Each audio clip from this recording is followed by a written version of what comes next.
The fork slipped from my hand before his words fully landed. "You'll sign the house over, won't you?" Laughter rippled down the table, tight, rehearsed, like a toast to my obedience. The chandelier hummed above us, its light catching on the wine glass trembling near my elbow. I set it down slow enough for everyone to see. "No," I said. The room froze. Someone whispered my name like a warning. My mother's pearls clicked as she turned away. My father's jaw twitched, then nothing. Just the hum of the light and the sound of liquid dripping from the overturned glass onto the floor. Then his voice, "So will Sue." When I was 8, the sound of breaking glass never drew anyone but me. Randy would slam a door, a picture frame would fall, and I'd sweep up the shards before our parents came home. He'd call me the cleanup crew and laugh until I smiled, just so he wouldn't stop. That was our rhythm. His noise, my silence. At 12, he crashed my bike into a mailbox. Dad replaced his the same afternoon. Mine stayed bent and rusted at the curb for years. I told myself it didn't matter. It always did. At 16, I started fixing things. The kitchen sink that leaked for months, the cabinet door hanging by one hinge. Mom would pass by, coffee in hand, saying, "You should have been born a boy. At least you'd be useful." Randy would grin over his cereal spoon, tapping the bowl like applause. The sound used to echo in my head at night. When college came, Randy failed 2 semesters and still got a new car. I graduated early and got a toolbox. Dad said it suited me better than a desk job. At 25, I stopped expecting fairness. I stopped asking for it. The only person who ever saw me differently was Grandma. She'd sit with me in her garden, pointing out where roots broke the soil just to find light. "You're like that," she'd say. "You don't fight loud, but you grow through concrete." I didn't understand what she meant until she died, and her will was read. Randy got a trust fund. I got her journals. Everyone acted like that was fair. I used the journals to learn how to rebuild what others gave up on. Old furniture, broken walls, myself. That's how I found the house, a 1920s craftsman collapsing into itself, listed cheap because no one wanted to touch it. I poured everything I had into it. Every check, every weekend, every ounce of cum. And every time a wall cracked, I patched it before anyone could see. When my parents visited once, Dad laughed. "You'll burn yourself out fixing that dump." Mom nodded. "At least Randy's working on something real." I handed them coffee and mugs I'd made by hand. Neither finished. When they left, I watched from the porch as their car disappeared, the dust rising behind them. The house creaked, but it stood. I told myself that was enough. I used to think silence kept the peace, that endurance was proof of love. But sitting on the floor that winter night, hands raw from sanding the same step for hours, I realized I'd built a home from everything they said would break me. The wind pushed through the cracks around the window, carrying a faint smell of pine. I pressed my palm against the wooden rail I'd just restored, solid, warm, steady under my skin. Somewhere outside, a dog barked. Inside, only my breathing filled the air. That was the night I stopped waiting for them to see me. The call came on a Wednesday, just before noon.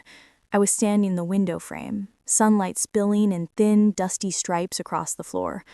The phone buzzed once, twice, and then his voice cut through the static, flat, practiced, final. "Randy needs that house more than you do. If you don't sign it over by Friday, we'll see you in court." The word court echoed through the speaker like a nail hitting glass. I didn't answer.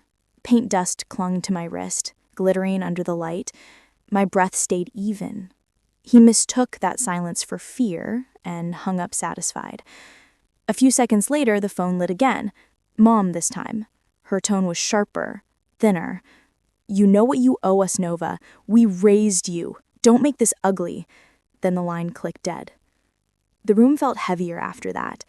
Outside, wind rattled the glass panes. I set the phone down next to my coffee mug and stared at the reflection trembling inside it. It wasn't anger that came first. It was recognition. This wasn't new. It was the same rule dressed up in legal language. My effort belonged to them. The light shifted across the wall as the day slipped forward. I picked up my chisel and pressed it into the frame, the sound scraping against the quiet. The wood gave way splinter by splinter, steady, deliberate.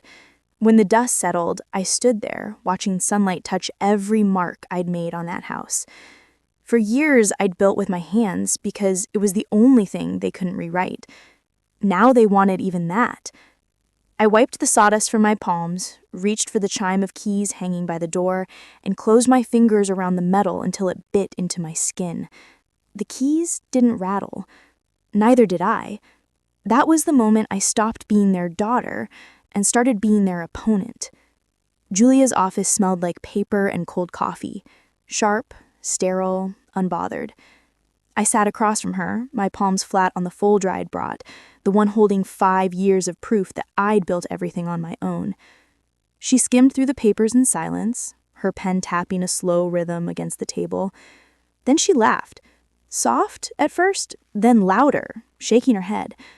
"They are threatening to sue you," she said finally, voice clipped, "for a property you own outright." Her laughter filled the room, light, surgical, cutting through the fear that had been weighing on my chest since the call. I exhaled slow. That was the first time in my life someone had laughed with me, not at me. Julia leaned forward. "Well, let them strike first," she said. "Then we build the case brick by brick. You have documentation." I nodded and opened the folder. Receipts, bank transfers, bills, photos of cracked plaster turned smooth, walls painted by hand, every image a record of labor. She flipped a page, paused. "Keep everything organized, digital and printed. Chain of evidence matters more than outrage." Her tone was calm, instructional, not pity, strategy. That night I started the quiet work. I labeled folders on my computer, mortgage, renovations, utilities. Printed copies went into brown envelopes lined up across my dining table. I replayed the call with my father and saved it under threat recordings. Each click, each label steadied me. At 2 a.m., I sat in the living room surrounded by stacks of paper and the hum of the old radiator. Outside, rain tapped against the window. I stared at the house I'd built, the one they called a waste, and realized I was cataloging not just evidence, but a life. The radiator hissed once, the only sound in the room.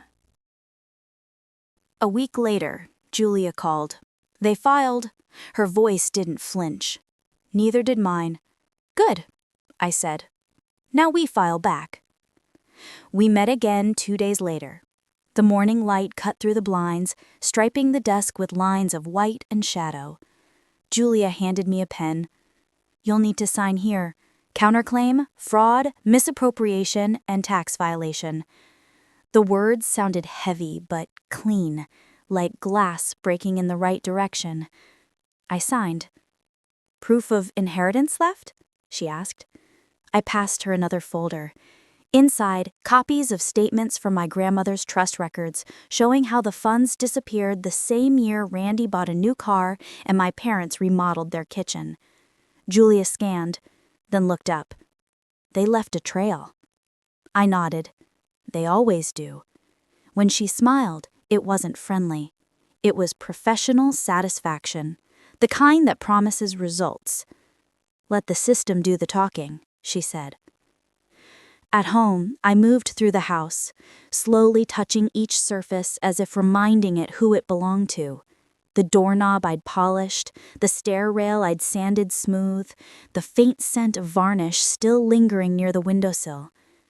In the kitchen, I turned off every light except one, the overhead bulb flickering softly. My laptop screen glowed pale blue as I reviewed the final files. Statement of ownership, property deed, tax records. Each document opened and closed with a click that felt like breathing. In the quiet, my phone buzzed with messages from family. "You're making this worse. This isn't how we do things. Think of your parents' reputation." I didn't reply. I archived each one into a folder named Noise. Days blurred into weeks. I worked during daylight, built my defense at night. Julia handled filing subpoenas, the language of war dressed as civility. My part was order, document, verify, prepare. I became fluent in evidence. When the notice came that we'd entered discovery, I sat at the same kitchen table where I once ate alone after being told I was too independent. Now the table was a command center, laptop open, color-coded binders stacked beside my coffee cup. Every binder spine gleamed under the overhead light. It was the most beautiful thing I'd ever built. Sometimes I caught my reflection in the dark window.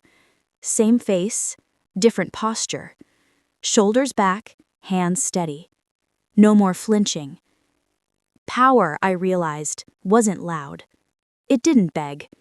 It was the quiet certainty that came from knowing the truth and daring someone to challenge it. One evening, Julia called again. "They're panicking," she said, trying to settle. "Not yet." "Why not?" "Because they still think they can shame me into silence." Julia was quiet for a beat. "Then let them talk." The night before the family dinner, I walked through the house one last time. The floorboards creaked beneath my steps, familiar as breath. I stopped in front of the window I'd repaired months ago and watched the reflection of the city lights flicker across the glass. Somewhere in that reflection, I saw the woman they never thought I'd become. The chime of my keys broke the stillness. I picked them up, feeling the cool weight in my hand. They weren't just for the doors I'd locked. They were for the ones I'd finally learned to close. By the time dawn came, the documents were packed neatly into my bag. Everything was labeled, every page sealed. Outside, the sky was pale gray, the kind of morning that felt clean, unfinished, waiting. I poured one last cup of coffee. No sugar, no milk. The spoon clinked once against the ceramic, then silence. This time the quiet wasn't emptiness. It was preparation. It was control. The dining room smelled of lemon polish and staged warmth. Every chair was full except the one left at the end of the table, the one meant for me. Crystal glasses, folded napkins, the illusion of peace. I walked in with Julia at my side and Carlos a step behind, the soft click of his briefcase locking the air into silence. My mother's eyes were already red, mascara trembling at the edges. "You came," she said, voice brittle with rehearsed sadness. "We thought maybe—" "I'm not here for a scene," I interrupted. My tone didn't rise. It didn't need to. "I'm here for closure." My father cleared his throat, the sound like a gavel. "Then let's discuss what you owe the family." Julia's hand brushed the tablecloth, smoothing an invisible wrinkle. "Let's," she said evenly, and set a folder in front of him. The sound of paper against wood was sharper than any word. He opened it. His lips tightened as he read. Line by line, his authority thinned. "These are," he began. "Financial records," Julia said, crisp. "And proof of misappropriated funds, your daughter's inheritance, filed under your name." The room went very still. A fork clattered somewhere near the center of the table. Grace, Randy's fiancée, looked up, her face pale. "What inheritance?" No one answered. Julia turned another page. "We've also included your tax filings. The IRS might find them creative." My mother's breath hitched. Her hand reached for the wineglass, fingers trembling so hard the liquid rippled. Randy pushed back his chair. "This is ridiculous," he snapped. "You're twisting everything." I looked at him for the first time that evening. "You spent my trust fund, and you helped them try to take my house. That's not twisting. That's math." He laughed, a sound cracked by fear. "You can't prove—" Carlos slid another envelope across the table. "Bank transfers," he said. "Every cent." The envelope landed like a verdict. For a moment, no one moved. Then the noise came. All at once, voices overlapping, accusations clattering, the scrape of chairs against the floor. Grace stayed seated, calm, pen tapping the folder's edge. When the noise peaked, she spoke softly. You have 48 hours to drop the lawsuit, return the stolen amount with interest, and file amended taxes. Otherwise, we go federal." My father's face flushed deep red. "You're bluffing." Julia didn't blink. "We're filing in the morning." The chaos drained out of the room, leaving only the hum of the chandelier. I stood, the chair legs screeching softly as I pushed back. "I came to give you a chance, not forgiveness." Grace's voice broke through the stillness. "Randy, is this true?" He didn't answer. She stood up, took off her ring, and set it on the table. The small click it made was louder than any shout. My mother began to cry, loud, theatrical. My father stared at the documents as if they might catch fire. Julia gathered the folders, neatly stacking them with clinical precision. Carlos closed his case. I turned toward the door. "This isn't revenge," I said quietly. "It's accountability." No one followed. Outside, the evening air was cold, clean. The house behind me glowed through the curtains, warm light around people who'd spent their lives mistaking control for love. Julia stepped beside me. "You did what needed to be done," she said. I nodded once. "They wanted a war," I murmured. "Now they have one." We walked to the car. Each step on the gravel sounded like punctuation, measured, final. From inside, I heard my father shout my name, muffled through the walls. For the first time, I didn't turn back. 6 months later, the house was quiet again. No lawyers, no phone calls, no family names echoing down the hallway. Just the steady drip of rain on the porch roof and the smell of damp earth rising from the garden. The lawsuit had ended, the repayments had begun, and silence had replaced the noise they'd once used to control me. I spent mornings with coffee on the steps, watching light move across the floorboards I'd sanded myself. Every mark, every scratch, every nail head gleamed like proof of something that couldn't be stolen. The mail still came, thick with envelopes, bank notices, official letters, but each one bore my name alone. One afternoon, Julia stopped by. No suit this time, just a cardigan and quiet eyes. She handed me a final envelope. "All settled," she said. "They signed everything." I didn't open it right away. We stood in the doorway, listening to the rain. When she left, I set the envelope on the kitchen counter, untouched. The knowledge was enough. Later, I walked through the garden, soil cool beneath my bare feet.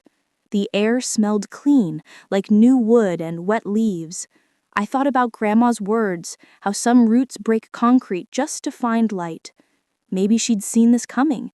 Maybe she'd known I'd have to grow alone to grow at all. Through the window, the house glowed faintly against the gray sky. Not the expensive kind of glow, just warm, lived in, the kind that came from safety. I ran my hand along the stair rail, the same one I'd once leaned on while crying over splinters and exhaustion. The wood was smooth now, strong. A single beam of sun broke through the clouds and caught the old key ring hanging near the door. The metal shimmered gold against the fading light. I reached out, let it rest in my palm. For the first time, it didn't feel like weight. It felt like proof. This was what survival sounded like. No applause, no cheers, just the sound of rain softening against glass. Justice doesn't roar, it lingers. It waits in the corners of quiet houses, in the soft click of a lock finally closing.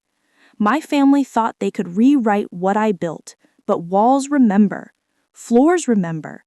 I remember. Their silence now is louder than their threats ever were. The house stands not as revenge, but as record. Every nail, every scar, every repaired crack is testimony. You don't have to shout to reclaim what's yours. You just have to stop opening the door. If this story stayed with you, hit subscribe and stay for more cold, quiet reckonings.